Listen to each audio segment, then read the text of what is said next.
Llamo ahora a la mesa, por favor, a José Luis González Bullón, Alfredo Méndiz y Onésimo Díaz para sus presentaciones, sus ponencias.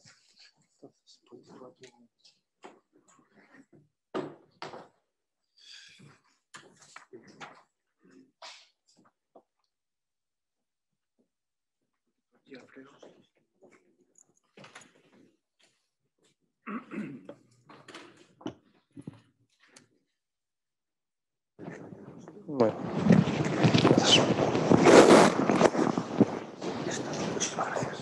Muy bien, entonces presento a José Luis González Bullón, doctor en Teología y en Historia. Es profesor de Historia en la Universidad Pontificia de la Santa Cruz, en Roma, y miembro del Instituto Histórico San José María Escrivá. Es asimismo especialista en Historia Religiosa Contemporánea de España y en Historia del Opus Dei. Sus principales monografías son El clero en la Segunda República, Madrid 1931-1936, Día, la Academia y Residencia en la Historia del Opus Dei 1933-1939 y Escondidos, el Opus Dei en la zona republicana durante la Guerra Civil Española 1936-39.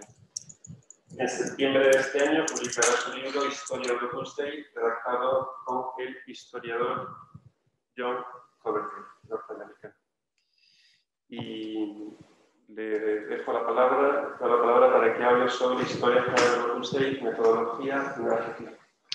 Muchas gracias por la invitación a participar en este congreso y felicitaciones a los organizadores. En esta ponencia voy a hacer una pequeña presentación breve porque algunos de los temas han sido tratados magníficamente por el profesor Jaume Aurel en la sesión anterior. En segundo lugar, hablaré de tres aspectos esenciales en la fundación del Opus Dei. Y en tercer lugar, una propuesta de cronología para hacer... Gracias. Es una pequeña liberación. Una propuesta de cronología para hacer una narrativa del Opus Dei. Narrar el pasado del Opus Dei nos sitúa en la historia religiosa.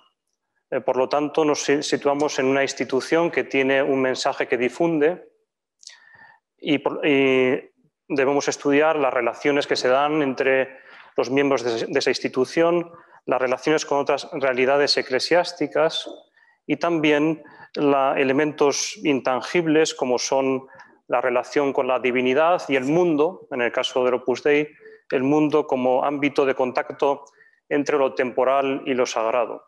Dentro de la historia religiosa debemos situarnos y nos situamos en la historia católica, una institución de la Iglesia Católica que, por lo tanto, en ella se dan unos elementos, unas verdades dogmáticas, unas enseñanzas doctrinales. Hay también una estructura jerárquica, unas relaciones con otras instituciones católicas. Y dentro de la historia religiosa católica, el Opus Dei, con sus elementos esenciales, una estructura jerárquica, una relación entre el clero y el laicado, también un mensaje central de búsqueda de la santidad en el ámbito secular, la realidad de dos secciones en el Opus Dei de varones y mujeres con las relaciones que hay entre ellas, el carácter familiar del Opus Dei y también las continuidades y discontinuidades que se dan en el Opus Dei con respecto a otras instituciones de la Iglesia Católica. Entonces, ¿cómo establecer una metodología? La verdad es que han sido muy sugerentes las últimas 5 propuestas que ha hecho el profesor Aurel en la comunicación anterior. Me parece que en el Opus Dei se da una doble relación que tenemos que ver. Por una parte, se puede hacer un estudio desde arriba. Si conocen el estudio relativamente reciente del profesor Gianni Lavella sobre los jesuitas en los últimos 100 años, él estudia desde las congregaciones generales, el general de los jesuitas, cómo a partir de ahí la compañía se desarrolla en los últimos 100 años. O también se puede hacer un estudio desde abajo, quizá más uno clásico para Comunión y Liberación es el estudio de Kamisaska, ¿no? Que es un estudio de cómo Comunión y Liberación con Don Giussani empieza a hacer actividades y poco a poco se va formando un movimiento que es comunión y liberación. En cierto sentido, me parece que en el Opus Dei hace falta tener esa doble perspectiva, tanto la perspectiva desde arriba, claramente con el fundador de la obra, como la perspectiva desde abajo, es decir, cómo las gentes del Opus Dei hacen suyo el mensaje y lo transmiten allí donde viven. Y por último, en esta introducción hay como 4 elementos que yo creo que pueden servir en cualquier época de estudio del Opus Dei para analizarlo en su conjunto. Uno, primero, es lo que podemos llamar el gobierno, llamarlo también la estructura organizativa, cómo está estructurado el Opus Dei, desde la cabeza, desde el actual prelado, los organismos de gobierno centrales, regionales, locales, las circunscripciones, los congresos generales del Opus Dei, es decir, cómo esa estructura jerárquica de gobierno está estructurada. Y también hay las relaciones institucionales de la prelatura con otras instituciones de la Iglesia y con la Santa Sede. Una segunda realidad sería lo que habitualmente en la obra se define como formación. Las obras de San Rafael, San Miguel, San Gabriel y Sociedad Sacerdotal de la Santa Cruz. Es decir, cómo el Opus Dei difunde el mensaje evangélico a través de estructuras formativas en todos estos niveles formativos.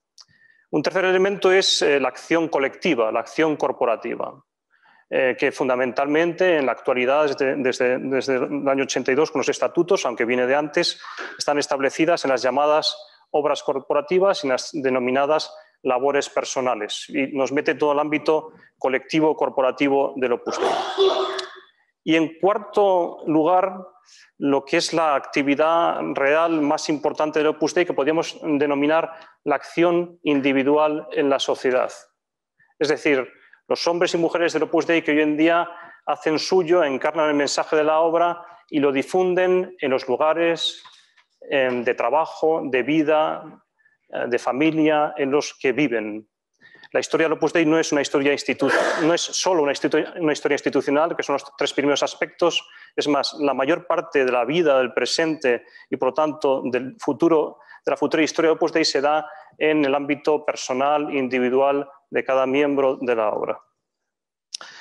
En segundo lugar, 3 aspectos de la fundación que me parecen esenciales, brevísimamente. El primero, el fundador. José María Escrivá de Balaguer es un hombre que se siente, ha salido muy bien en la comunicación anterior, se siente depositario de un mensaje. El Opus Dei no es una idea suya, lo subraya desde el primer momento, es la primera instrucción. El Opus Dei es algo de lo cual se siente heredero, depositario, y que lo recibe como misión. Tiene la misión de explicar en la Iglesia y en la sociedad la llamada de Dios a la santidad en el ámbito secular en la Iglesia. Y además, desde el principio, evidentemente, él entiende que también es una llamada personal. Él tiene que encarnar lo que ha recibido. El espíritu del Opus Dei, el carisma del Opus Dei, primero lo tiene que hacer vida en él y después darlo a los demás. Un segundo aspecto es el carisma, que ha salido también antes, el carisma, y que nos llevaría a plantearnos, es un elemento fundamental y de reflexión, me parece todavía, y seguirá siéndolo, y con el centenario más aún, ¿qué vio José María Escrivá el 2 de octubre de 1928? Nosotros conceptualmente lo podemos definir en 2 términos, un mensaje, un carisma, si quieren, como historiador prefiero un mensaje cristiano, y una institución, personas que están unidas en una institución, encarnan ese mensaje y lo difunden, lo transmiten en la Iglesia y en la sociedad. ¿Y cuál es el elemento esencial de este carisma? Es la secularidad. José María Escrivá de Balaguer entiende que su misión es explicar a los seculares en la Iglesia que Dios les llama a ser santos. ¿Quiénes son los seculares en la Iglesia? Son los laicos y los sacerdotes seculares, en su mayoría sacerdotes diocesanos. Por lo tanto, su mensaje va a ser para toda la Iglesia, pero de modo eminente para los sacerdotes diocesanos, para los laicos en la Iglesia.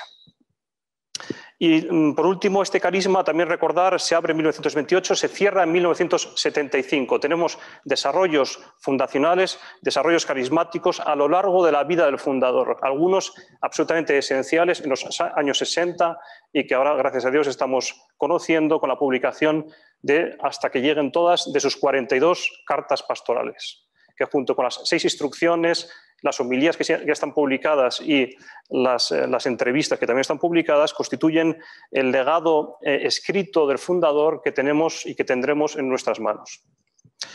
Y en tercer lugar, otro aspecto fundacional, claro, la actividad del Opus Dei. La actividad del Opus Dei que va a tener un elemento personal, cada persona del Opus Dei va a transmitir el mensaje del Opus Dei en su vida y también una manifestación corporativa, colectiva. Todo esto lleva consigo estudios muy interesantes y muy distintos. ¿Cómo estudio yo la actividad de un taxista que es supernumerario del Opus Dei, cooperador del Opus Dei, agregado del Opus Dei? ¿O cómo estudio la vida y la influencia social en la Iglesia, en la sociedad, que tiene una numerario auxiliar o que tiene un vicario del Opus Dei en Kenia? Esta realidad personal, corporativa, hace falta estudiarla.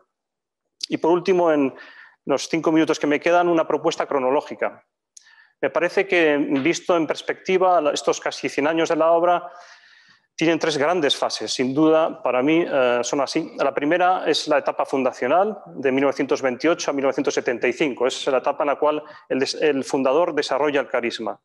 La segunda se ha dado con aquellos 2 miembros de la obra que fueron formados por el fundador para, lo hemos visto así en la historia, ser padres, ser prelados en el Opus Dei. Álvaro del Portillo, Javier Echevarría. Una etapa que comienza en el 75 y ha acabado en 2016. Y en el 2016 empieza una tercera fase, como el señor Fernando Ocariz, que acaba de empezar, pero sin duda es una fase nueva y que está abierta. Bueno, tenemos el mensaje del prelado de esta misma semana pasada. Es una fase nueva que se abre al centenario y más allá, a un nuevo siglo. Para estudiar el fundador me parece que es muy práctico, nos ha sido muy útil al profesor Coverdell y a mí dividir la etapa fundacional por décadas. Brevísimamente, la primera década del 28 al 39 es la década en la cual se produce la fundación. El fundador de la obra está pensando y rezando cómo hacer esa fundación, y en esa fase tiene unos primeros seguidores. Muchos de ellos, tanto hombres, mujeres, sacerdotes, van a pasar por su vida y van a estar un tiempo en la obra y la van a dejar. De ellos solamente unos pocos quedan, 12 hombres, 2 mujeres después de la guerra. La segunda etapa es una etapa fundamentalmente del año 39 al año 50. Una etapa en la que, por una parte, el Opus Dei se expande en España, de modo particular en el ámbito académico, en el ámbito universitario, porque hay una táctica, vamos a decir así, una estrategia de José María Escrivá, que es comenzar por lo que se llamaban en la época los intelectuales, hoy diríamos los universitarios. Una táctica que va a dar fruto 30 años más tarde. Esto sería más largo de explicar. Pero además, en estos años, además de la difusión por España, comienza un primer gobierno que forma José María Escrivá, primero con varones, después cuesta más, pero llega ya en la segunda mitad de los 40 con mujeres, y también en estos momentos recibe el Opus Dei todas las aprobaciones, primero diocesanas y luego pontificias, que lo van a situar ya en un contexto de apertura internacional. En efecto, del año 50 al año 62 podemos establecer la tercera etapa, que es un momento impresionante en la historia del Opus Dei. Los años 50 son años, por una parte, de expansión que nunca se ha dado en la historia después.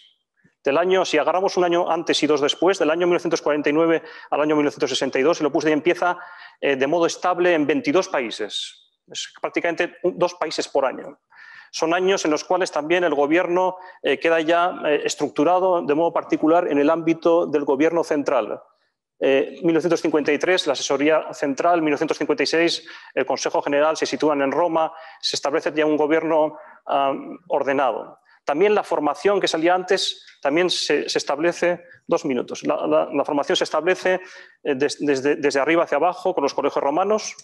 Y en estos años también comienza de modo estable la actividad corporativa del Opus Dei, tanto con las obras corporativas como con las llamadas obras comunes que tuvieron 15 años de vida en el Opus Dei.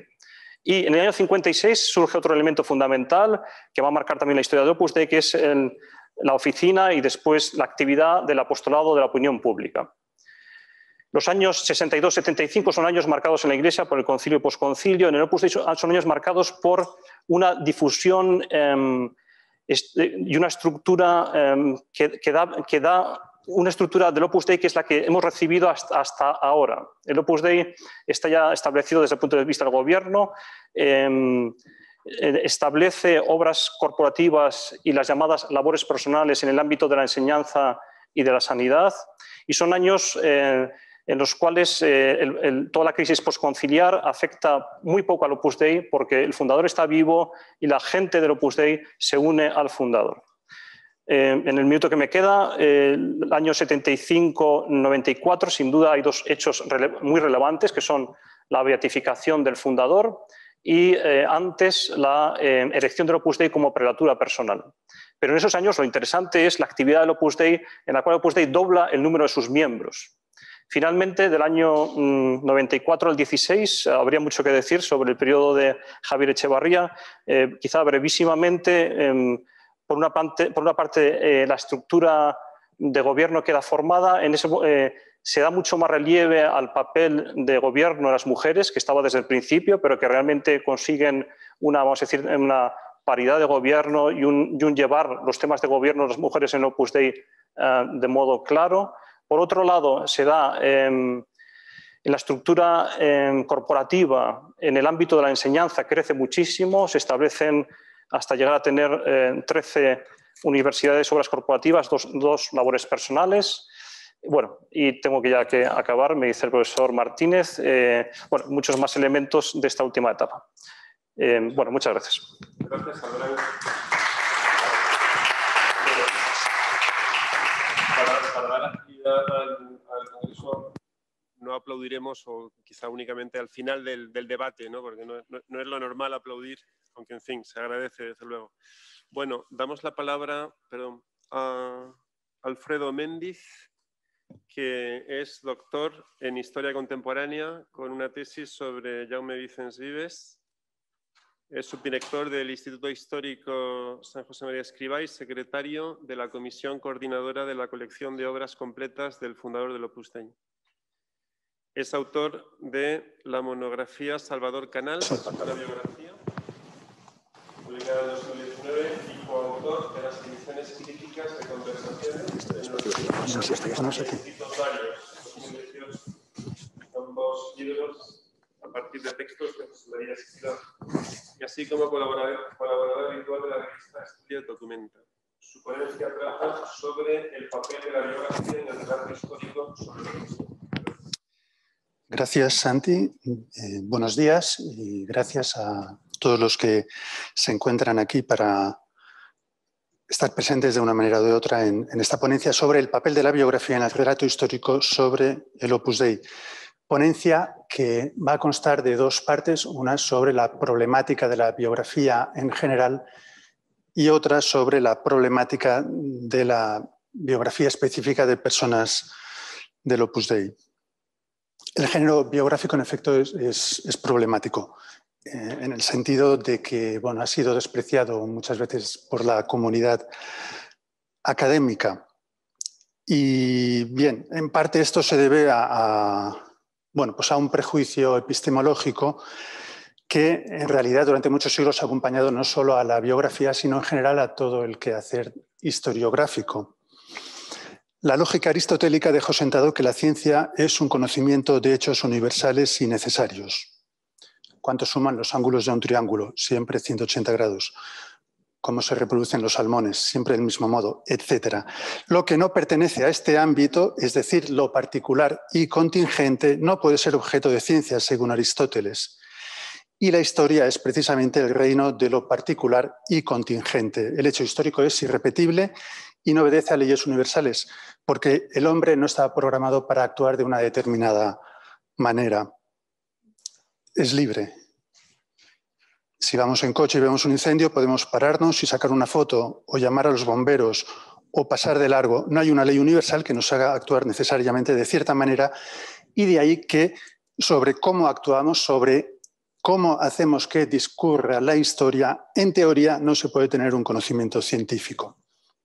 De todas maneras, naturalmente, esta visión de la historia no es la única admitida. Hoy en general se considera que es científico todo conocimiento metódico y riguroso, y la historia, cuando se hace seriamente, lo es. Sin embargo, la biografía viene a ser un poco la cenicienta dentro de esta aceptación de la historia en el campo científico, porque algunos piensan que para que la historia efectivamente sea científica debe aplicarse a un objeto general, no particular, y no, por ejemplo, la vida de una única persona.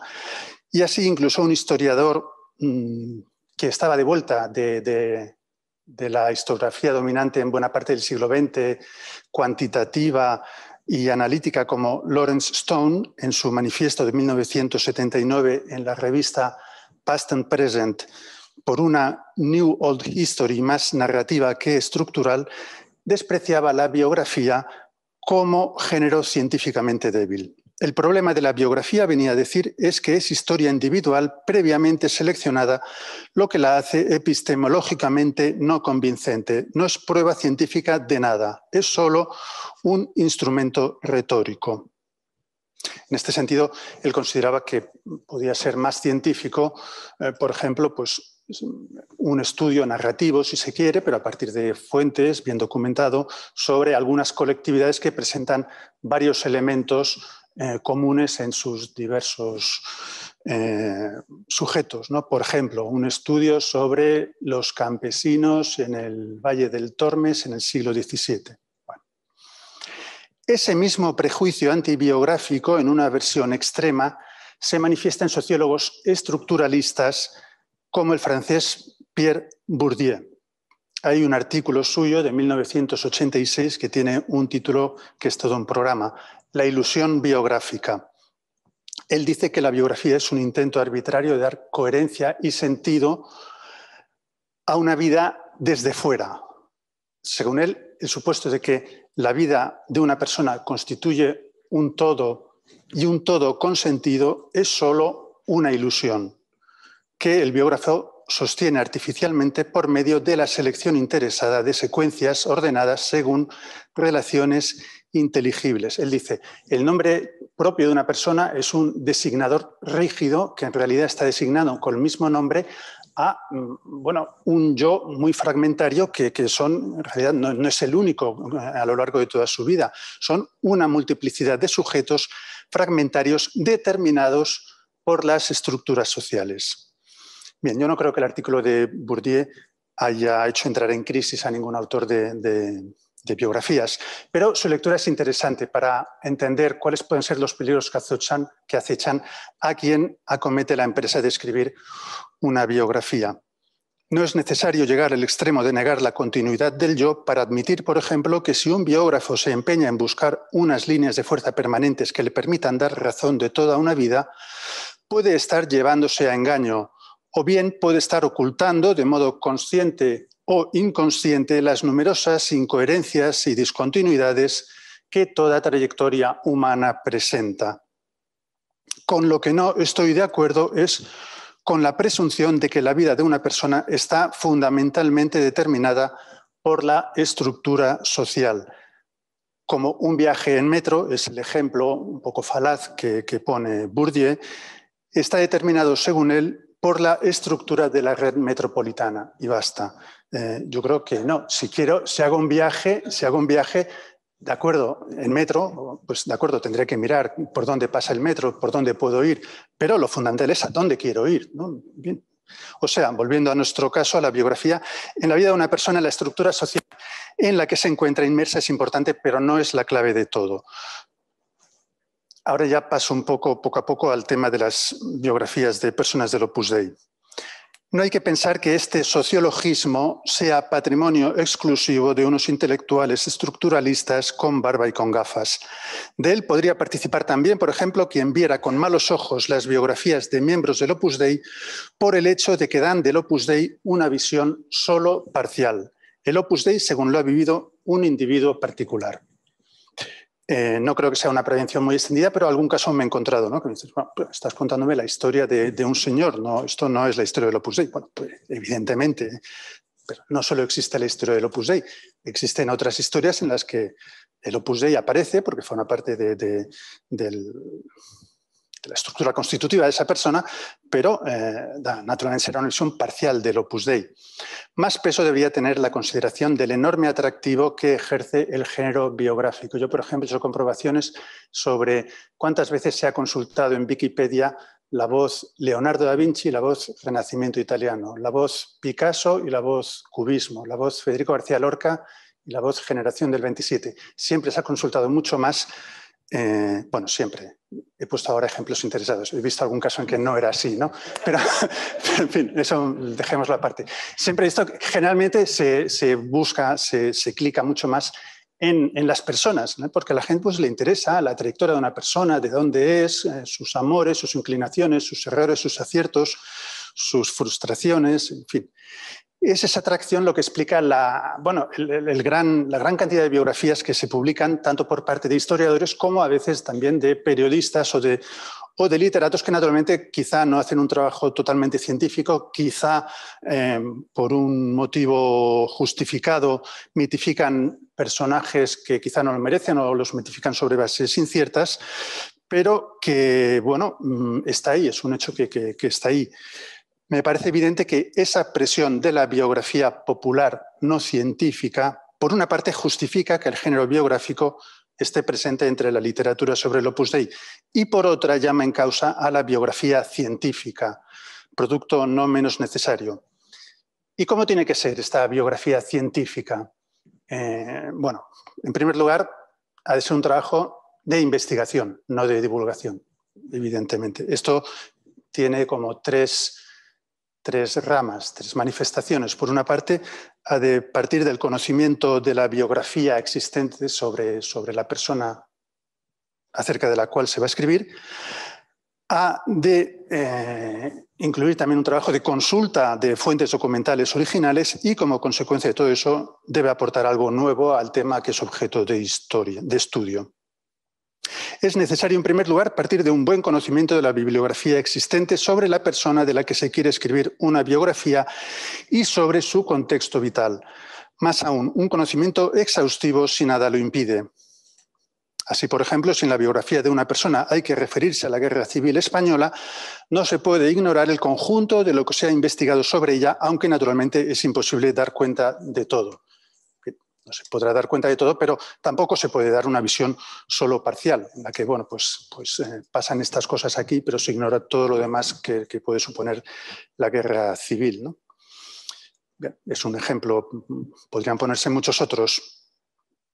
Por lo que respecta a la documentación inédita, bueno, naturalmente hay que quitarse de la cabeza la idea de que en el Archivo General de la Prelatura en Roma está toda la documentación sobre las personas del Opus Dei. Naturalmente no, hay poquísima cosa.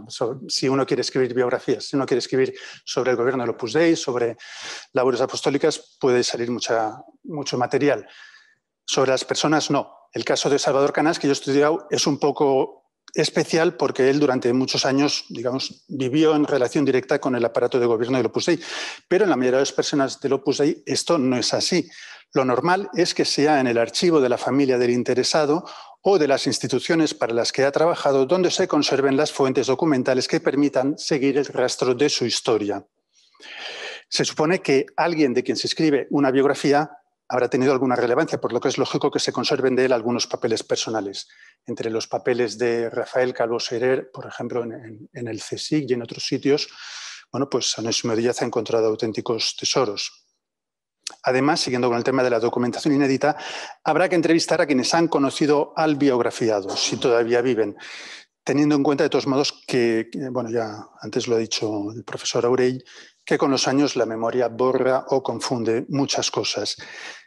El tercer requisito, aportar algo nuevo. Claro, si después de uno haber consultado toda la biografía, haber consultado todos los archivos, no aporta nada nuevo o aporta algo banal, no sé, una factura de la luz, una cosa así, pues realmente el trabajo no ha valido la pena, ¿no? Entonces, bien, algo de hecho siempre se encuentra, ya sea porque se da con un documento revelador de algo significativo o porque se puede ofrecer una nueva interpretación a partir de los datos que se reúnen o una nueva composición de lugar sobre el tema que es objeto de estudio. Modestamente pienso, por ejemplo, que en la biografía sobre Salvador Canals pues, he mostrado un poco la existencia y la fuerza de lo que se puede llamar la generación de 1940, no sé si se pasa, ¿no? Un conjunto de personas del Opus Dei que nacen en torno a 1920, se atiran al Opus Dei en torno a 1940 y en muchos casos se ordenan en torno a 1950 y que son los grandes protagonistas de la expansión del Opus Dei después de la Segunda Guerra Mundial por todo el mundo. En Italia, por ejemplo, 7 sacerdotes de esta generación, y dejo aparte a los laicos, bueno, pues trabajan en Italia en los inicios y en el desarrollo del Opus Dei. Ahora estoy trabajando en una biografía sobre Tomás Alvira y creo que también podré mostrar, al menos como hipótesis, que en los años 60 la actividad apostólica del Opus Dei con jóvenes, sin excluir su ámbito tradicional, que era el de los estudiantes universitarios, bueno, pues empieza a desplazar su eje poco a poco al de los alumnos de enseñanza media por presión en buena parte de algunos padres de familia. Bien, habría que decir algo también sobre la objetividad del escritor de biografías y sobre la independencia intelectual que debería tener. Esto puede parecer un poco auténtico, viniendo de una persona que trabaja en el Instituto Histórico San José María Escrivá, que es el ente oficialmente encargado por la Prelatoria del Opus Dei de llevar a cabo estos estudios. Pero bueno, tengamos en cuenta en primer lugar que una cosa es la independencia intelectual y otra la dependencia orgánica. Por ejemplo, en muchos sitios es el Estado quien tiene que patrocinar la investigación histórica y eso no significa que los investigadores vayan a ser parciales en favor del Estado. Pero luego, además, lo que quiero decir también es que yo me estoy refiriendo no solo a las biografías que puedan salir del Instituto Histórico, sino a muchas otras. Por ejemplo, el año pasado salió aquí en España la biografía de Álvaro Dors, escrita por su yerno, Gabriel García Pérez Gómez, que me parece bastante bien hecha y bueno, muy interesante. En el caso de las biografías de gente del Opus Dei, la independencia con respecto al Opus Dei se manifiesta en primer lugar en tener muy claro algo obvio, que no existe solo el Opus Dei, sino también la experiencia individual del Opus Dei. Por ejemplo, un detalle concreto. Ranke definía la biografía como el encuentro entre una personalidad con sus cualidades innatas y las condiciones en que nace y se desenvuelve. Y ante esto el historiador puede plantearse: ¿la vocación al Opus Dei pertenece a lo innato o a lo ambiental? Entonces, teológicamente diríase que pertenece a lo innato. Siempre se ha dicho que estamos en la mente de Dios desde antes de nacer, que Dios escoge a sus elegidos antes de la constitución del mundo, etc. Pero históricamente no se pueden considerar las cosas de modo tan a priorístico. El Opus Dei es siempre algo que se presenta al biografiado como un dato externo con el que va a interactuar antes de reconocerlo dentro de sí. Bien. Acabo, tenía aquí otras cosas que, bueno, quedarán para las actas del Congreso si se publican sobre, bueno, el uso muy cuidadoso que hay que hacer de los testimonios que pueden generar una causa de canonización o cómo analizar los hechos. Lo que quería decir como reflexión final, medio minuto, el género biográfico va a más. Si uno mira los elencos bibliográficos que hay en Estudia Documenta, ve que en la segunda mitad del siglo XX se publicaba una media de 3,5 publicaciones de carácter biográfico por año y en el primer decenio de este siglo se acercaba a los 50 por año, en el segundo decenio pasa de los 60. Evidentemente a la gente le interesa conocer la vida de los hombres y las mujeres del Opus Dei y no solo la de los grandes héroes como Pedro Castiaro, José Luis Múzquiz y Isidoro Zorzano, sino también la de personas sencillas y buenas como Sofía Bárbaro, la joven siciliana que escribía a su padre no creyente unas hermosas cartas que él nunca quiso leer, o el pescador asturiano Carlos Martínez, o la catalana Maruja Moragas, madre y esposa desventurada, o tantos otros. Ante este cuadro es inevitable, pero sobre todo es necesario que crezca no solo la difusión de libros periodísticos, artículos y testimonios a bula pluma, sino también la de biografías científicas, y no solo por un prurito de rigor histórico, sino para conocer mejor, a través de sus muy variados miembros, el Opus Dei en su rica variedad. Gracias. Gracias, Alfredo. Por favor, Sí. Onésimo Díaz puede ir al atril. Onésimo Díaz es investigador del Centro de Documentación y Estudios San José María, profesor de Core Curriculum en la Universidad de Navarra y miembro del Grupo de Investigación de Historia Reciente de España de esa universidad. Es autor de 15 libros, entre ellos Posguerra, la primera expansión de los Opus durante los años 79 y 40, o Expansión, el desarrollo de los Opus Dei de los años 40 y 45. Su línea de investigación se centra en la política y la cultura en la España de Franco, en particular en las revistas culturales como Argo y las geografías intelectuales como Rafael Calvo Serer y Florentino Pérez Enviz. Muchas gracias. Buenos días. Hace unos... Sí, gracias, sí, mucho mejor. Así estoy más... Entonces, hace unos días, la semana pasada, un amigo ingeniero en Pamplona, al ver el programa del Congreso, me preguntó ¿de qué vas a hablar? He visto el título y no entiendo nada, porque el título es Estudios prosopográficos sobre miembros del Opus Dei, y la prosopografía, como muchas palabras que utilizamos en el vocabulario castellano, procede del griego, y como ya ha sido citado en la anterior intervención de Alfredo Méndiz, citando a Lawrence Stone, prosopografía es el estudio de un grupo de personas que tienen algo en común. En este caso, durante varios años en Roma, he estudiado un grupo de personas del Opus Dei, desde el año 39 hasta el 45, personas que se vinculan a la obra en esa cronología, en esos años de la posguerra española. Intenté ver de manera histórica que, además de lo que tienen en común, que es la vocación, la llamada al Opus Dei, si tenían más cosas en común de procedencia geográfica, de estudios primarios, secundarios, universitarios, su formación, su ideología, sus vínculos asociativos, etcétera, para ver si se puede hacer un estudio prosopográfico en este sentido. Ese estudio se materializó en una tesis doctoral con un título bastante largo donde aparece la palabra prosopografía, y después de esa tesis, a base de distintos estudios en archivos aquí en España y distintos enfoques, ya conseguí publicar 2 libros, 2 monografías, Posguerra y Expansión. Entonces, en esos libros lancé una serie de hipótesis, intuiciones y también cosas, ideas que se han demostrado y que las conclusiones dejaba bastante claras. Pero una de las cosas que adelanté en esos libros era la existencia como de dos generaciones distintas de personas del Opus Dei, que normalmente en la historiografía tradicional se hablaba de los primeros o de las primeras en un término muy genérico. Entonces yo he intentado, también gracias a los libros de José Luis González Gullón, Día y Escondidos, y el libro que acaba de aparecer de Mercedes Imma, El hecho inesperado sobre las mujeres del Opus Dei, gracias a esos libros y a otra producción historiográfica, he intentado dar un paso más en esta ponencia de ver si de verdad se puede decir que en esos años del 28, desde la fundación del Opus Dei, hasta el año 45, que empieza la expansión internacional, si de verdad existen 2 generaciones distintas históricamente hablando. Entonces he utilizado para herramienta metodológica sobre el tema de las generaciones a un filósofo español de primerísimo nivel, que es Ortega, y Ortega en uno de sus libros habla de la existencia de 3 generaciones que conviven en el tiempo histórico, realmente la generación que se está formando, la de entre 15 y 30 años,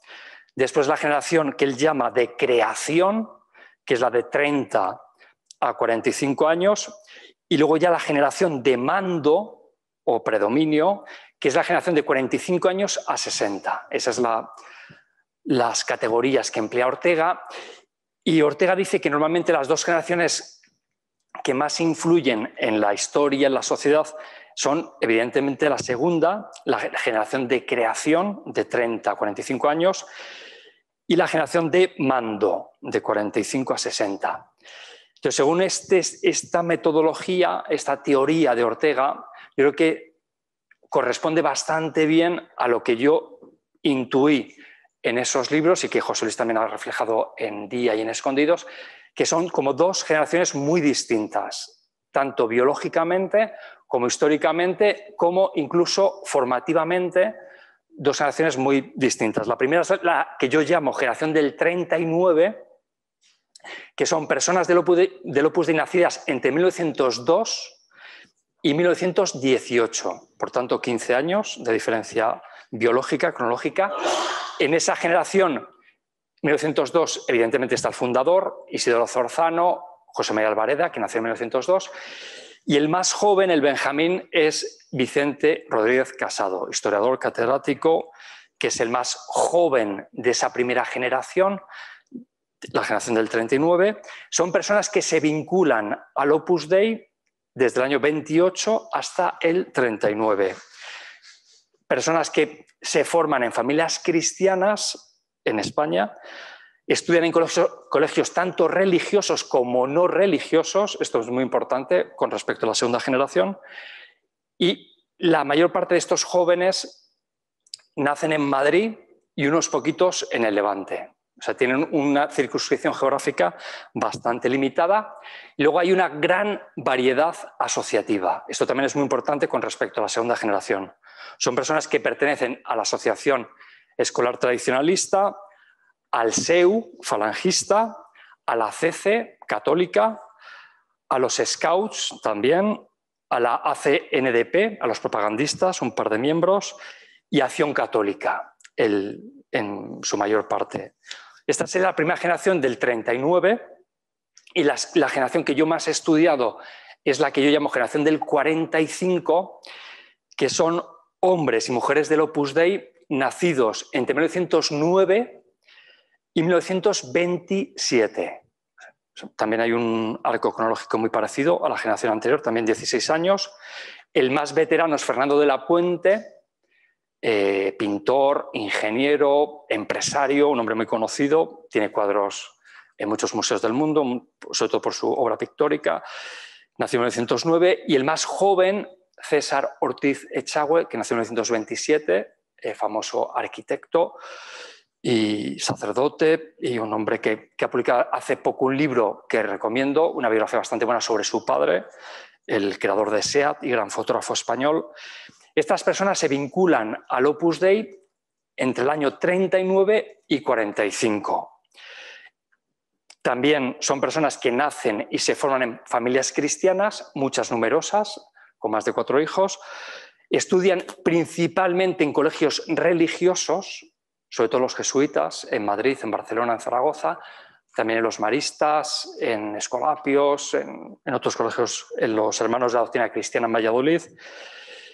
Hay menos variedad asociativa, también porque la España de los años 40 era monocolor en todos los aspectos, en toda la vida, y había solo un sindicato, un partido, y entonces la gente participaba. Hay 3 personas del Opus Dei que eran miembros de la jerarquía de Falange, del sindicato español universitario, que los estudió bastante. Y luego el 32% de estos jóvenes y también de las mujeres, también es lo mismo, son miembros activos de Acción Católica y ocupan cargos importantes. La variedad geográfica, evidentemente, de esta segunda generación es más amplia. Son jóvenes no solo de Madrid y Levante, sino también del norte de España, de Valladolid, de Zaragoza, de Sevilla, de Granada, de otras ciudades. Entonces es una generación más, en algunos aspectos, más variada y en otros más monocolor. Entonces, esto me lleva a concluir que evidentemente existen dos generaciones, la del 39, que está marcada por el final de la Guerra Civil Española y por la vivencia de la Segunda República. Son muy poquitos, son 2 mujeres y 14 hombres, las personas de esta generación que se les puede estudiar muy bien y además existe bastante información en el archivo de la prelatura y en otros archivos, son fácilmente estudiables. La segunda generación se forma después de la Guerra Civil Española, formados por esta primera generación y también por el fundador del Opus Dei. Les marca profundamente la posguerra española, época de carestía, de hambre, de miseria y también de expansión en el Opus Dei. Y esta segunda generación es la que emprende, junto también con la primera, la expansión internacional a partir del año 46, que se empezó en Portugal. Muy bien. Lo que principalmente yo he estudiado es la parte de los hombres, pero gracias al estudio de Inma Alba y de Mercedes Montero he intentado integrar en esta ponencia algunos datos y he elaborado un cuadro sobre la incorporación de las mujeres en la posguerra. Entonces, lo que he visto es que así como en los hombres hay como 2 generaciones, la del 39 y la del 45, en cambio las mujeres, por lo que he estudiado hasta ahora, yo soy partidario de ver solo una única generación. Tanto porque en la primera generación, la del 39, solamente hay 2 mujeres y después del año 39 se incorporan 23, en total son 25, y tanto por hecho biológico, por sus nacimientos, por su vinculación a la obra, por su formación,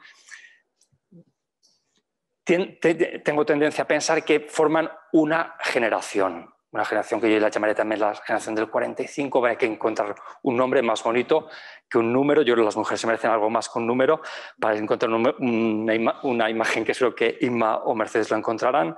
Y también yo me abro al debate porque esa es mi visión ahora mismo de que es una única generación, pero quizá ellas puedan pensar que es mejor hablar de 2 generaciones, eso es un tema todavía por definir.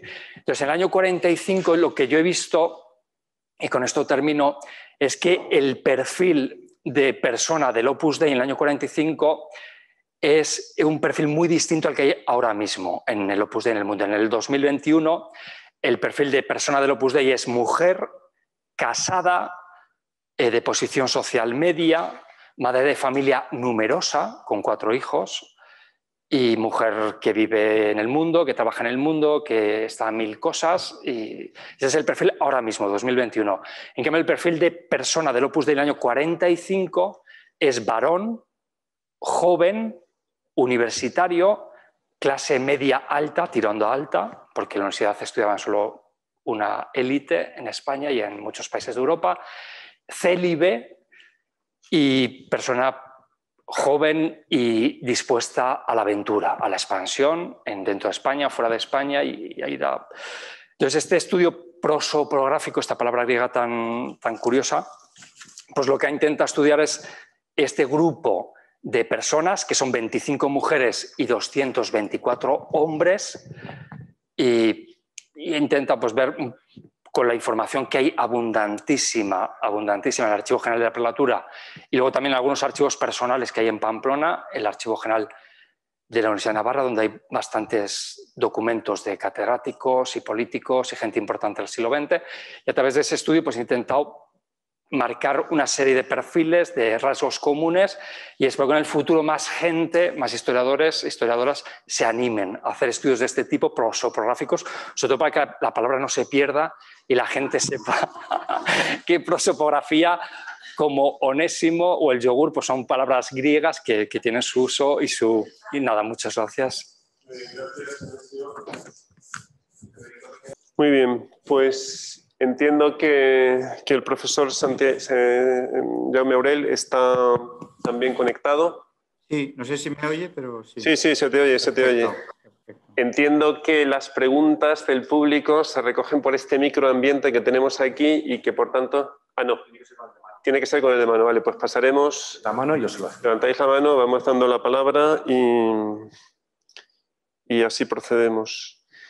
Bien, hay algunas preguntas del público Zoom, público no presencial, vamos a decirlo así, queda mejor. Y le daremos paso a estas preguntas después de ver qué tipo de debate tenemos aquí y si es vivo, fluido, etc. De modo que María Merino quiere intervenir, pues Mariana de San Pelayo también. Muy bien. Bueno, sí. Aquí tiene. Bueno, muchísimas gracias a todos. Y que es una pregunta quizá muy concreta, es en la exposición del relato histórico. Bueno, tengo varias preguntas, pero solo voy a hacer esta. ¿Cómo no podríamos ir más a una exposición del relato que combine el texto con los datos y con la exposición gráfica de esos datos?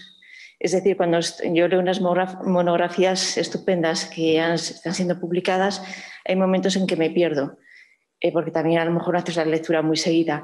Entonces, me gustaría como poder volver atrás y ver expresado que hay 22 varones, que hay 242, 22 mujeres, que estamos en estos años. Y bueno, pues entonces eso en el relato, sí, combinar estas cuestiones. Y también una segunda cosa en el relato, claro, en una exposición de una tesis o de un artículo académico, aparecen luego unas conclusiones y a veces como que en las monografías o se hacen más largas o echo un poco de menos como que hay unas ideas claves o unas ideas como unas conclusiones que se puedan sacar. No sé si esto lo pueden comentar.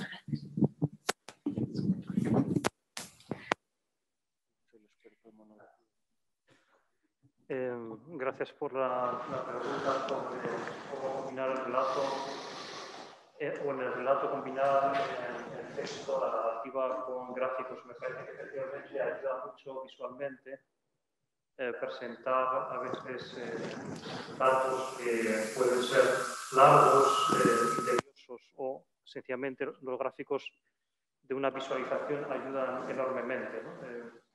Tuve una experiencia personal leyendo el inicio de las conferencias de San Vicente de Paúl, en la cual se explica con un gráfico que está en el centro Osanán, el que las comenzó, cómo quién presentó a quién y cómo hizo la red de personas que se acercaron a las conferencias de San Vicente de Paúl.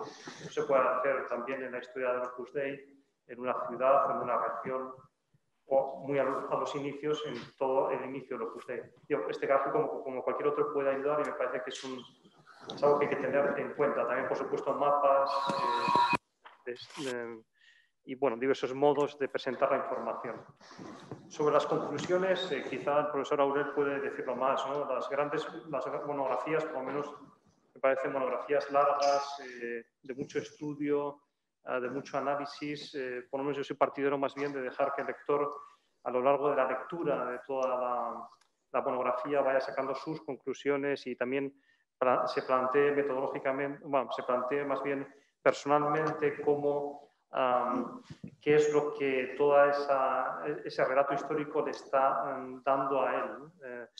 En cambio, quizá en los artículos sí que soy más partidario efectivamente de hacer una pequeña conclusión ayudando al lector, pero bueno, es una opinión evidentemente personal. Muy bien. María, Hernán de San Pelayo. Buenos días, muchas gracias a todos los ponentes por las sugerentes aportaciones que nos han facilitado. Y yo tengo varias preguntas. Una, respecto al profesor Aurel, cuando habla del tema anecdótico. El Opus Dei no se puede hacer o no debemos ir a las fuentes, pero las anécdotas deben quedar fuera. Bueno, quería que profundizara un poco en ese aspecto. Luego, al profesor Méndiz, otra cuestión es sobre las biografías, ¿no? Me parece que quería también que profundizara un poco en lo que ha dicho de Tomás Alvira. Es decir, porque claro, yo estoy en este momento dirigiendo una tesis doctoral sobre los aspectos educativos de Tomás Alvira Y realmente la vida de este personaje... Ponte la mascarilla, por favor. Ah, sí. Perdón. La vida de don Tomás Alvira es muy amplia y se puede ver desde distintos puntos de vista, ¿no? Entonces, el aspecto que usted ha señalado no lo habíamos tocado para nada. Entonces, quería que si pudiera aportar algo sobre esos aspectos de las cuestiones más que educativas, que también tiene que ver con las educativas, pero dirigidas a los jóvenes, adolescentes, que eso tiene mucho que ver con todo el inicio de los colegios, de las obras corporativas, labores personales de los años 60 que haremos a continuación. Y por último, respecto al profesor Requena, cuando habla de los testimonios, me parece que también alguno otro de los ponentes se ha referido a los testimonios personales. Es decir, aparte de los archivos como fuente, los testimonios personales. Eso, ¿cómo se puede luego catalogar, ordenar, etcétera? Estas tres cuestiones. Muchas gracias. ¿Empiezo yo, Santi? Sí, empieza tú. Bueno, muchas gracias por la pregunta, porque es la típica cosa que me hubiera gustado expandir más la explicación. Lo que quería decir con esta expresión es que yo soy un poco contrario, el comentario iba un poco en contra a ese tipo de historia que sabemos que sobre todo interesa a la gente del Opus Dei, pero que quizá no tiene una recepción tan clara en otros públicos, especialmente el académico. Me explico. Cuando alguien afronta un estudio sobre un problema concreto, debe ser muy cuidadoso a la hora de ver si aquello tiene una cierta categoría histórica. Es decir, si es una historia, es una palabra más adecuada que categoría, perdón, que anécdota, mejor hablar de una historia que de una anécdota. Si se trata solo de una historia que no aporta mucho al conocimiento global de la historia del Opus Dei, o, más importante me parece para mí, que no puede suscitar ningún debate ni interesar, eso es lo que yo soy un poco, digamos, no soy tan partidario, en mi opinión. Ahora bien, si es una historia, un trabajo basado en una historia, puede dársele categoría completamente histórica, tal como han demostrado los historiadores de la microhistoria, bien conocidos, ¿no? Fundador de los cuales sobre todo fue Carlo Ginzburg. Él partió de una historia e hizo realmente un libro sobre la historia, ¿no? de la Italia, de la historia religiosa de Italia del siglo XVI. Bien, yo no quiero alargarme más, pero ese es el matiz que yo daría, ¿no? Es decir, cómo dar a esas anécdotas, si uno quiere afrontarlas, categoría histórica, ¿no? Por tanto, para que tengan un mayor debate y una mayor recepción en el mundo propiamente académico y después en la sociedad.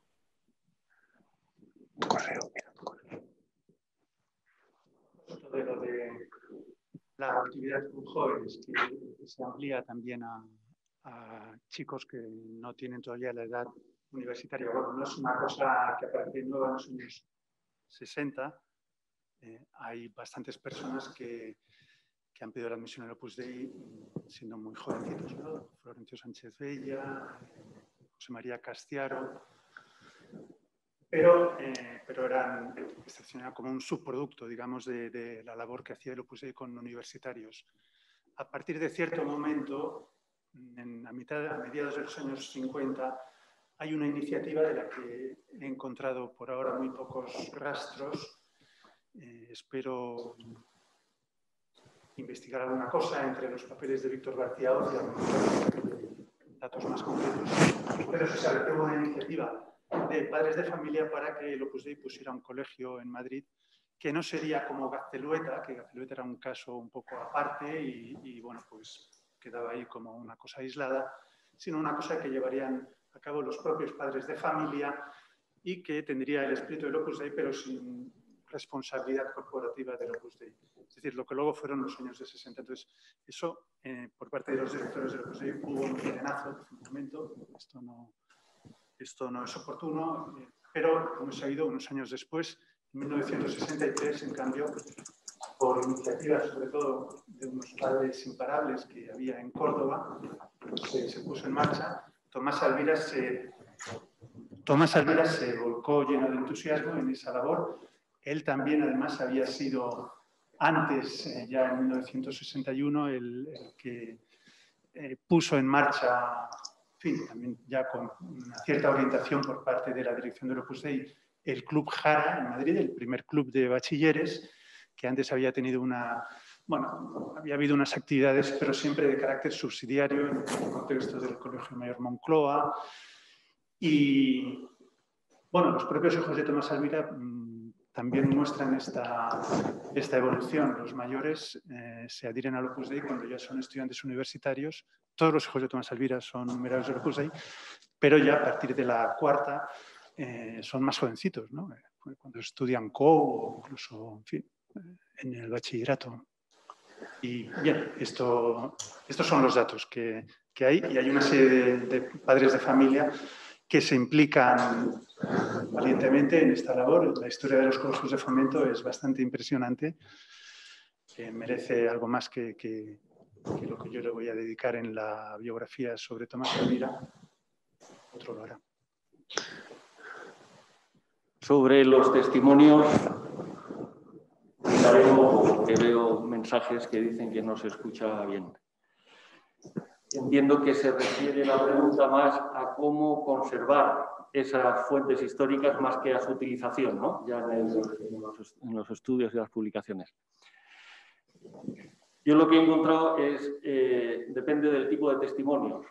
Los testimonios que se han generado para una causa de canonización, por decirlo así, tienen su lugar en los archivos institucionales del Opus Dei, porque todas las causas de canonización tienen un lugar, por decirlo así, en la clasificación del instituto, la clasificación del archivo, y ahí se encuentran recogidos esos testimonios de todas las causas, no solamente de San José María. Por lo cual, todo eso sería un sector. Luego está todo el mundo como decíamos, de los órganos regionales de gobierno. Algunas regiones, por su cuenta, han empezado a recoger testimonios sobre personas o sobre recuerdos de los inicios en las distintas regiones. Y eso se conserva pues, dentro del material que se conserva en estos entes sin formar un archivo específico. Luego habría una tercera categoría que serían los centros de documentación. El más significativo, pues indudablemente, es el Centro de Documentación y Estudios que dirige Santi en la Universidad de Navarra. Centros de documentación de este estilo me parece que son un lugar privilegiado para conservar este tipo de documentación. Yo creo que sería muy deseable que en diversas regiones donde haya universidades, por decirlo así, ¿no? Que tienen una cierta vinculación con el Opus Dei, pues se pudieran establecer también estos centros de documentación en los que se podría conservar pues, toda esta serie, digamos, de fuentes testimoniales. Y luego una última, pues entiendo que están más ligadas ya a proyectos personales. En alguna ocasión, en el ámbito del Instituto de Centro de Documentación, hemos hablado de la posibilidad de crear unas fuentes para historia oral, ¿no? Ya depende, puede ser en el ámbito ya de un grupo de investigación, si está ligado a una institución, pues podría ser la institución la que preservara esas fuentes. Muy bien, María Blanco tiene la palabra, por favor.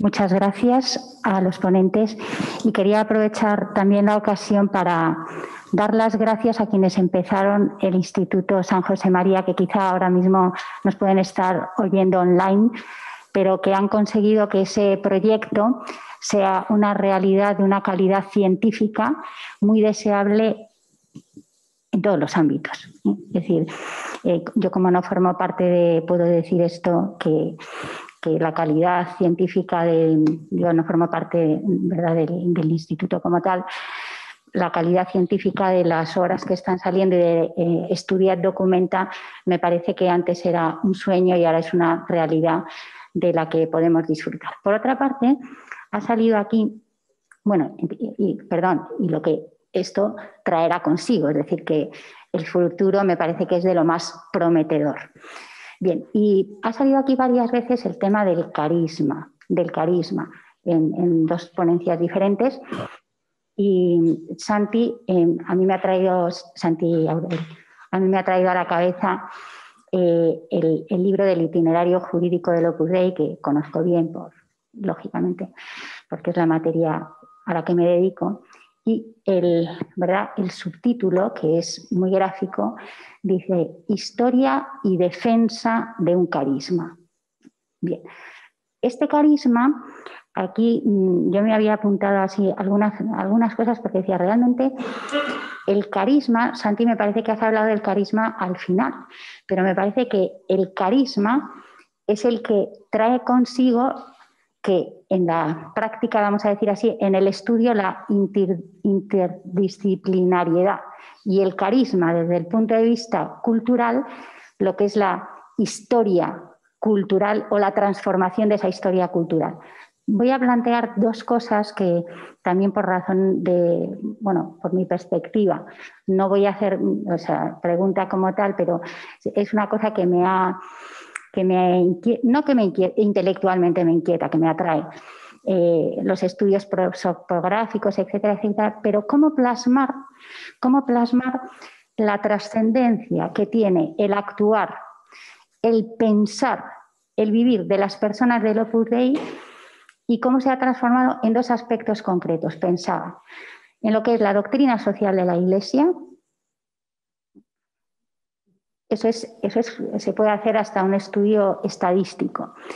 Y otro aspecto que es la defensa o lo que es los derechos de los fieles en la Iglesia. Los derechos de los fieles en la Iglesia, que no quiero entrar en esa, ¿verdad?, en esa dinámica, pero los derechos de los fieles en la Iglesia vividos primeramente en el Opus Dei y luego hechos vida en la historia fuera del Opus Dei, es decir, en el pueblo de Dios. Nada más, Santi, no te sientas obligado, era una reflexión y una sugerencia. Muchas gracias. Gracias. No, sí, me siento obligado, María, porque es un tema muy interesante. Entonces,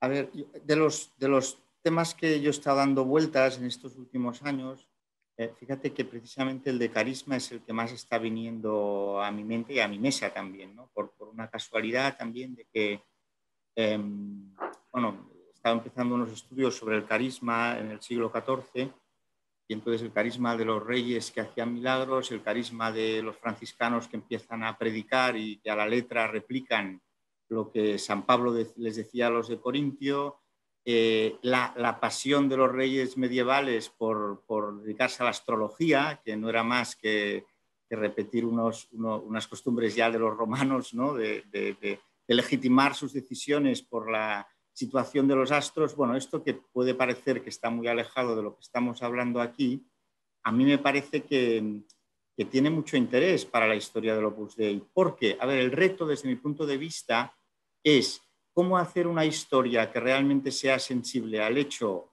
carismático, que a veces se da y a veces no siempre. Quiero decir, el carisma es en determinados momentos de la historia del Opus Dei, no siempre.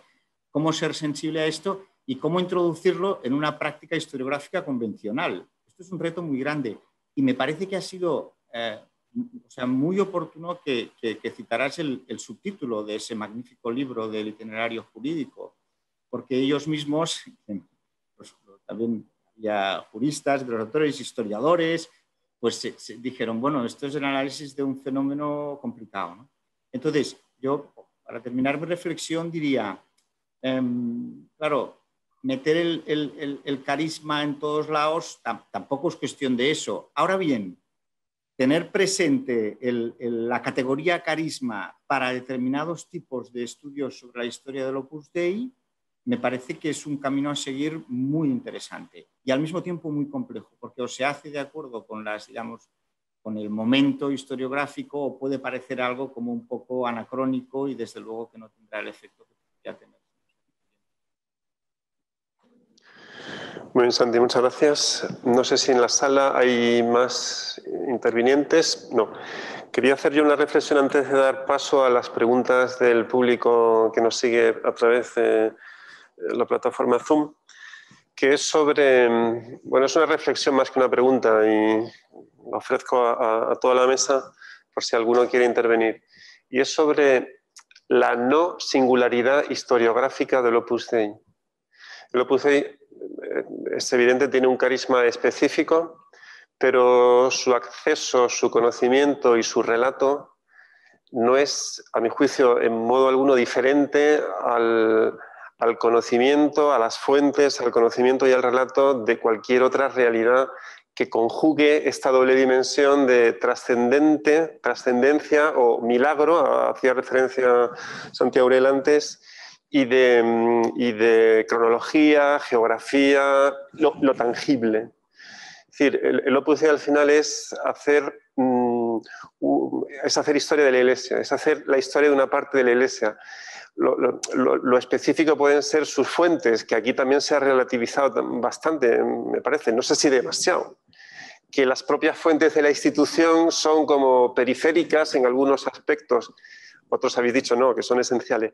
Son, yo creo, que el corazón que después reclama que haya pulmones o que haya músculos, pero incluso en lo biográfico, habéis hablado también de los epistolarios, la importancia que tienen los epistolarios, que son al final de miembros concretos de esa institución que quizá aquí y allá, un año u otro, dejan rastros de su presencia, de su actividad, de su pensamiento, también en la propia institución. En definitiva, hacer la historia de la Opus Dei en absoluto es algo distinto de acometer, que os digo yo, la historia de la acción católica, de una diócesis, de una orden religiosa. O sea, estamos los historiadores, insisto, con las mismas herramientas, no tenemos otras y tenemos los límites y ventajas que esas herramientas nos ofrecen, ¿no? A partir de la propia, los propios, que os digo yo, ¿no? Marcos conceptuales que cada uno maneja, que ahí evidentemente son también variadísimos. Sí.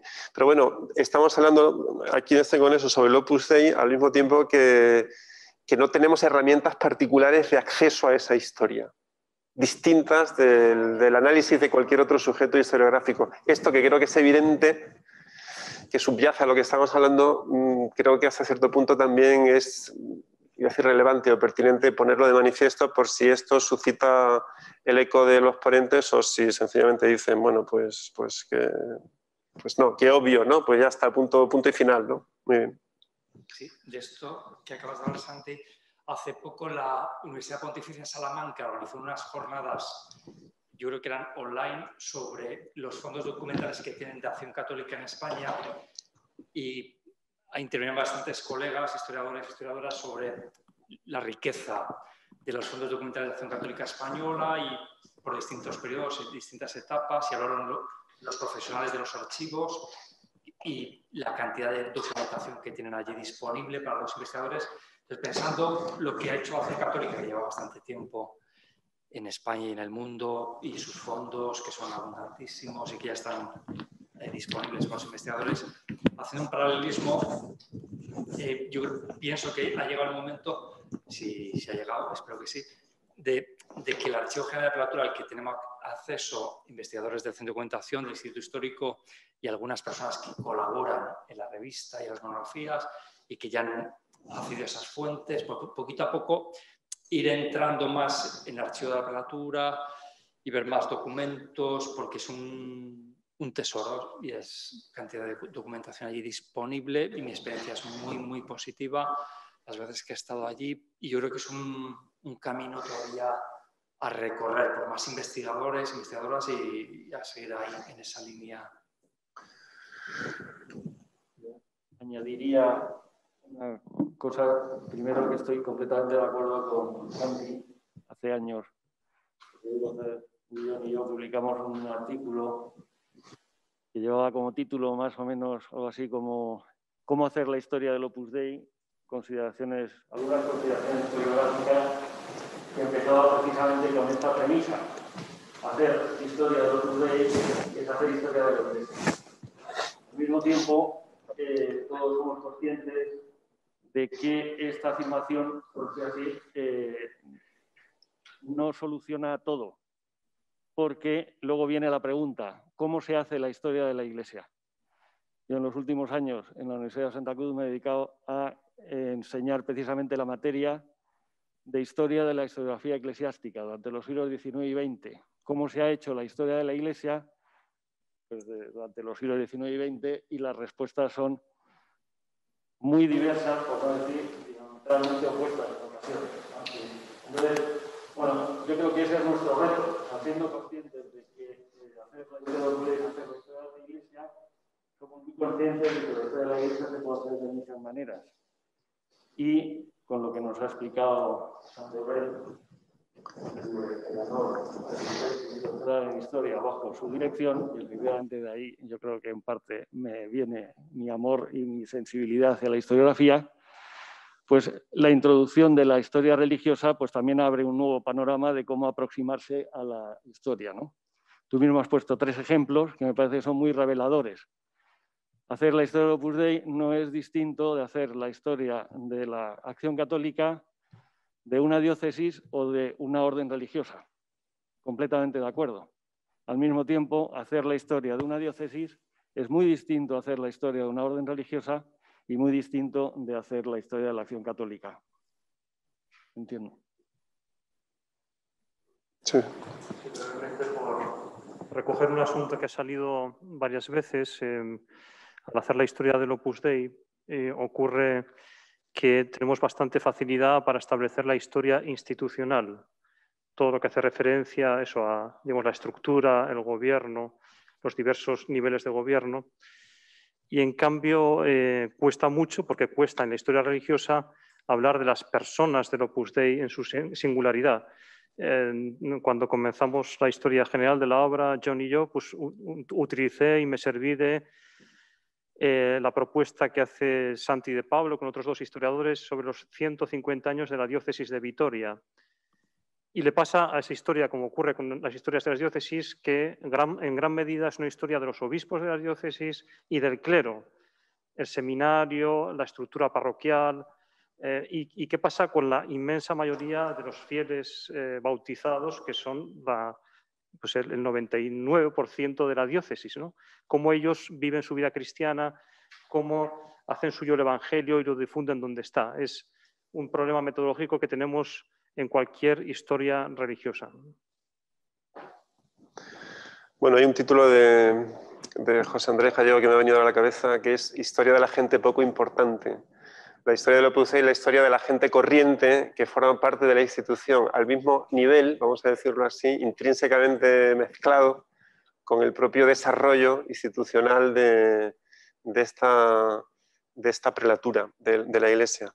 De modo que el entrecruzarse de un plano y otro, que no es fácil de relatar para los historiadores, si se olvida, pues podemos acabar, no voy a decir distorsionando esa historia, pero quizá ofreciendo la historia de un manco, de un tuerto, de un cojo, de algo que no es armónico, por así decirlo, ¿no?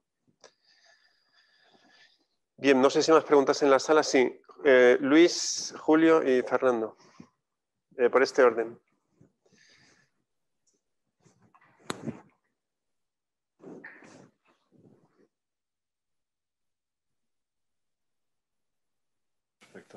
Sí, yo en realidad solo quiero subrayar algo que se acaba de decir, añadiendo un matiz, que es que me parece que a diferencia de una diócesis, a diferencia incluso de una orden religiosa, el Opus Dei tiene una peculiaridad, que es que no hay una respuesta a la vocación, no hay una respuesta estandarizada. Es decir, que hay casi tantos Opus Dei como personas. Es un poco audaz lo que digo, pero que en realidad, sobre todo en el caso, quizá me refiero más a los supernumerarios, que no sé, son más numerosos y son también quizá más variados, cada uno hace su propio camino. Eso de los caminos divinos de la tierra, quiere decir que hay multitud de caminos y que casi cada uno da una respuesta personal.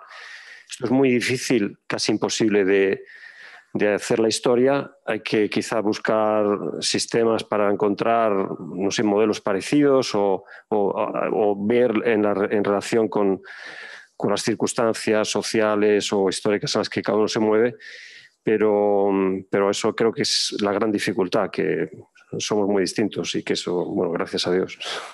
Julio y Fernando, que estamos, me he dado cuenta al mirar el reloj fuera de hora, pero en fin, intervenís y si da tiempo comentamos, y si no, como vamos a tener todo el congreso en realidad para hablar de este tema y de otros conexos, pues...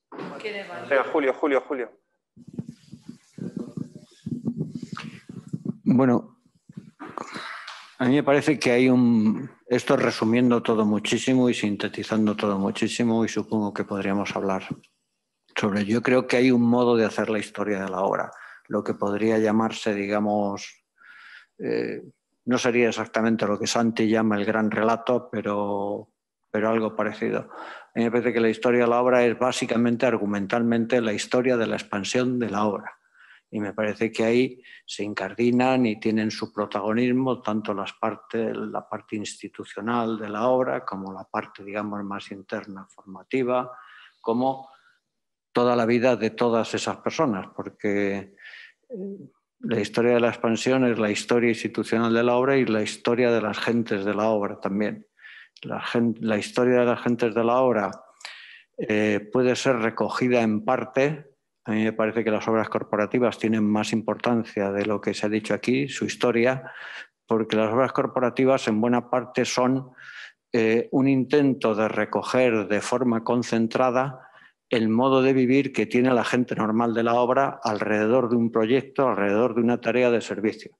Y por lo tanto me parece que el estudio de cada uno de esos casos tiene más interés que el propio caso, porque sirve para recoger, porque están más concentradas historias de muchas vidas, ¿no?, en torno a un empeño. El resto de la gente de la obra hace lo que hace la gente en las obras corporativas, cada uno por su cuenta, sin ningún proyecto común y cada uno yendo a lo suyo, a lo que le toca. Dentro de esa parte, un montón de esa actividad es una actividad que desborda la propia historia de la obra. Y es una historia que esa actividad queda, digamos, en la historia de los sitios donde trabaja la gente de la obra. Y no es historia de la obra, sino historia de las instituciones donde está la gente. Por eso las biografías tienen mucha importancia desde mi punto de vista, porque no de una biografía, pero la multiplicación de biografías acabará dando idea de muchas formas de asumir el modo de vivir la obra, ¿no? Pero el relato histórico de la obra, por hablar de algún modo el convencional, es como la historia convencional de la Iglesia. La historia convencional de la Iglesia, me parece a mí argumentalmente, es la historia de una expansión, porque cada generación tiene que convertir a su generación, y en ese sentido siempre estamos en una necesaria expansión. Esto es como la famosa colección esta, me parece, de Pérez Envid, ¿no? O creces o mueres, ¿no? Esto no tiene otra, ¿no? O te expandes o desapareces, ¿eh? O peor todavía, te conviertes en una secta, ¿no?, que es la peor de las alternativas, ¿no? No conviertes, no te expandes, te encierras y te dedicas a lo tuyo, a tu rollo, ¿no? Pero en fin, gracias a Dios no nos pasará nunca, ¿no? Pero me parece que la argumentación básica, digamos, si por algún lado tiene que caminar ese gran relato, que tiene versiones regionales y que tiene expansiones y formas de tratamiento distinto, será más general o más particular, me parece a mí que una de las líneas de solución sería eso, la historia de la expansión de la obra. Gracias al profesor Julio Montero. Fernando Gil Delgado tiene la palabra. No da tiempo a responder, porque estamos fuera de hora. Vamos a ir al café. Sí.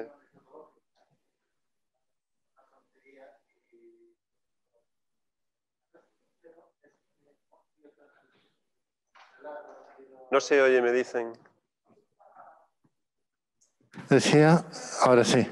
Bueno, es una reflexión sencilla y casi anecdótica, pero como ha salido tantas veces la palabra relato, ha salido lo de comprender bien lo que estamos haciendo, escribir la historia, hacer bien la historia o no hacer.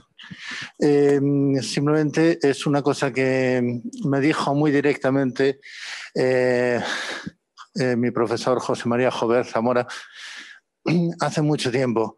Dice, no olvides nunca que tu herramienta es el idioma, cultívalo. Somos comunicadores también. Entonces, es decir, la historia académica, cómo hacer una historia que divulgue, que no, hacerla bien significa, además de estudiar, buscar fuentes, luego expresar bien, cultivar el escrito es fundamental para nosotros. Escribir una buena historia que no la entiende nadie, muy académica y con 10.000 notas infrapaginales, está al alcance de cualquiera. Escribir una historia que es igual de profunda, igual de seria, que uno la lea con agrado y decir, oye, qué bien. Todos estamos acostumbrados a decir, qué bien escribía Comellas, qué gusto daba leerlo. Ojalá se pudiera decir eso de cada uno de nosotros cuando logramos publicar un libro o un artículo tan interesante como la biografía, bueno, en la que yo estoy escribiendo o en la que estáis trabajando cada uno de vosotros. Bueno, pues ahí estamos, cada uno hace lo que puede y es todo un reto, sin ninguna duda. Sí, sí. Entonces, se han quedado reflexiones en el tintero, hay también preguntas que han llegado a través de la plataforma del Zoom, pero estamos bastante fuera de tiempo. Si queremos, y queremos volver aquí a las 12:30 para tomar un café abajo en el atrio, volvemos y somos puntuales. Muchas gracias a los ponentes, muchas gracias a Santi Aurel y nos vamos.